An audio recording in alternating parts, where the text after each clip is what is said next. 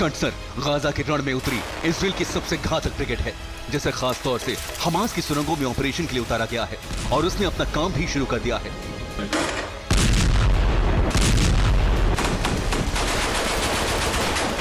गटसर brigade के जवान चुन चुनकर हमास के लड़ाकों को टारगेट कर रही हैं, उन्हें मौत के घाट उतार रही हैं। आईडीएफ के गटसर यूनिट नाहल ब्रिगेड की स्पेशल यूनिट है। साल 1980 में इसकी स्थापना की गई थी।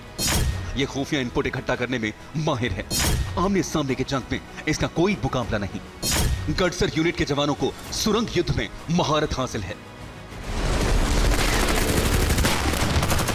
इजराइल की गटसर यूनिट में 2000 से ज्यादा जवान मौजूद हैं। खास बात यह है कि इस यूनिट में शामिल होने वाले जवान यहूदी नहीं, बेडोइन होते हैं। दरअसल 1945 से पहले बेडोइन खाना बदोशों की तरह जीते थे। 1945 में यहूदियों ने फिलिस्तीन में बेडोइन को बसाना शुरू किया ताकि संघर्ष के दौरान वो यहूदियों की मदद कर सकें। 1948 से 1949 में अरब इजराइल युद्ध के दौरान बेडोइन ने अरब देशों के खिलाफ युद्ध लड़ा। 1950 में बेडोइन को इजराइल ने अपनी मान्यता दी। इजराइल में बेडोइन की आबादी 2,10,000 से ज्यादा है। इजराइल की स्थापना के वक्त से ही बेडोइन इजराइल के लिए लड़ रहे हैं।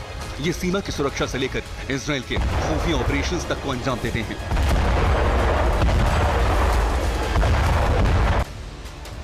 युद्ध कौशल में माहिर इन सैनिकों को अब गाजा के रण में उतारा गया है, जो गाजा में हमास का खात्मा करने के लिए अपनी जान के बाजी लगा देंगे। हम फिर रिपोर्ट TV9 भारत।